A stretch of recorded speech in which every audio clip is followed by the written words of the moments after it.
عليه افضل صلاه وازكى تسليم. السلام عليكم حبيباتي، ان شاء الله تكونوا كامل بخير وعلى خير ويلقاكم هذا الفيديو في احوال جيده يا رب. كما راكم تشوفوا اليوم جبت لكم الوصفه تاع الطمينه ولا التقنته تاع الفرينه. كما على بالكم ما بقاش للمولد، قلت نحضر معكم الوصفه اليوم ان شاء الله باش توجدوها نتوما تاني في المولد النبوي الشريف. هذه التقنته تجي طريه وتجي بنينه غير بالفرينه كما قلت لكم، فرينه محمصه، واهم حاجه انها تبقى طريه وما تخليناش هذيك الطبقه تاع الزيت اللي تجي من الفوق. باش تنجحوا في الوصفه تبعوا الخطوات اللي غادي نقوم بها وتنجح معكم ان شاء الله. نبداو على بركه الله في المقادير. هنا اول حاجه عندنا زوج كيسان تاع فرينه، كنت حمصتها، نحمصوها حتى اللي نشوفوا داك اللون البني الفاتح، ماشي حتى اللي تنحرق لنا، وما نخلوهاش تاني بيضه. انا هنا نحتاج زوج تاع الكيسان، وعندي تاني هنا كاس غير ربع تاع لحظه اللي هي الحليب البودره، تاني كنت حمصتها غايه وبالك عليه في التحماص، يبغي النار تكون ناقصه باش يعطيكم نتيجه مليحه. وهنا عندي المكسرات، عندي نصف كاس تاع جنجلان يكون محمص تاني، ونصف كاس تاع كاوكاو تاني محمص ومطحون، عبرتهم في زوج في كاس واحد. ونحتاجو تاني نفس الكاس احسل، هذا احسل منزلي كنت ديجا حضرتها في الدار، الا بغيتو نحط لكم الوصفه نديرها معكم ان شاء الله. وعندي تاني هنا غير نفس الكاس، شو خليته هنا في لابواط، انا الكاس تاعي يرفد 250 غرام، يعني احتاجيت علبه واحده تاع 250 غرام تاع الدهان. وهذوك اللوز والبيستاج للتزيين، هادو هما كاع المكونات تاع الوصفه تاعنا.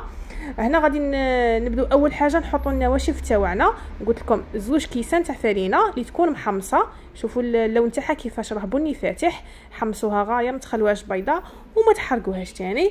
ونحطوا عليها تاني داك الكاس تاع اللحظه، ونزيدوا هذاك الكاس تاع خليط تاع المكسرات اللي هو جنجلان او كاوكاو. هنا تنجموا تبدلوا الكاوكاو باللوز مطحون ولا بالقرقع ولا اللي عندكم، المهم نديروا كاس تاع مكسرات. نخلطوا النواشف هنايا بجيه حتى اللي يتخلطونا غايه، ونروحوا اون ميم طون نوجدوا الخليط اللي غادي نلمو به. هنا قلت لكم انا نفس الكاس غير ما عبرتهاش في الكاس، كيما وزنت الحسل 250 غرام، وزنت العلبه تاع الدهان فيها 250 غرام، درت كاع العلبه كامله، راه نفس المقدار تاع الكاس.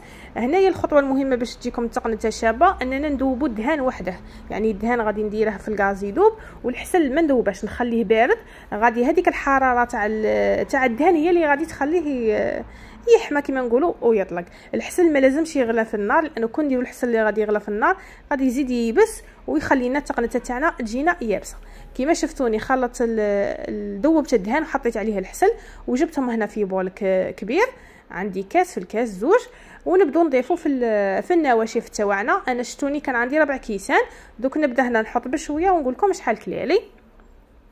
نبداو نضيفوا في النواشف ماشي على بعض، كاين الفرينه اللي تشرب، كاين نقعدوا نضيفوا بشويه حتى اللي نشوفوا القوام اللي انا باغيين نتحصلوا عليه. هنا راني نخلط، هنا بخاسك راهي شويه جاريه، خاصها غير واحد شويه وتكون جاهزه التقنيه تاعي.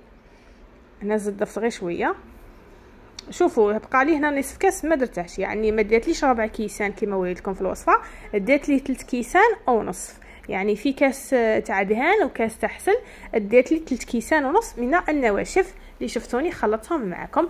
هنا هاي دي الطمينه تاعي راهي واجده، شوفوا القوام تاعها يعني تهود غير وحدها ماشي يابسه.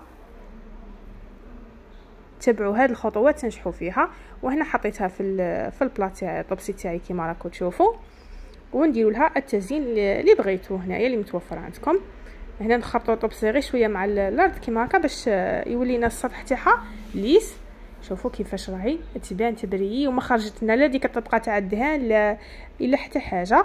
وهنا نجيبوا شويه تاع مكسرات، هنا كان عندي شويه بيستاج غادي نديرها في لي كوتي، انا نبغي التزيين البسيط.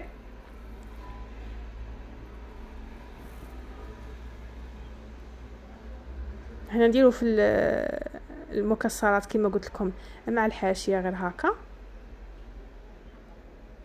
هنا التزيين اختياري، اللي عندكم زينوا به، بغيتوا قرفه بغيتوا العقاش بغيتوا اللي عندكم زينوا به.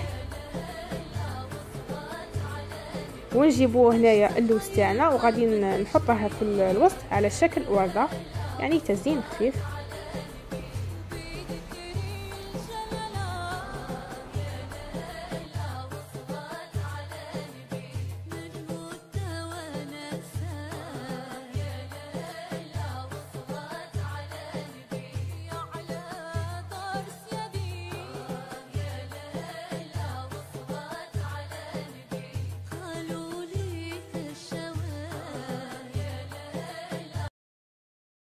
وهنا هذا هو الشكل النهائي تاع التقنته تاعنا. كما شفتوني زينتها معكم وزدت هاد الاطباق الصغيره تاني درت لهم تزيين خفيف غير بهذوك الحبيبات الفضيه. وهذا تاني درت له شويه تاع قرفه لانه على بالنا التقنته تجي غير بالقرفه، وتاني شويه تاع لوز. نتمنى ان شاء الله تعجبكم وتجربوها وتخلوا لي رايكم في التعليقات. وبالنسبه لي يحوسوا على الوصفه تاع التقنته تاع السميد كنت ديجا درتها في القناه، غادي نحطها لكم اسفل لا فيديو عفوا فوق لا فيديو، ونحطها لكم تاني في اخر الفيديو ولا نعاود نحضرها معكم، ما عنديش مشكله.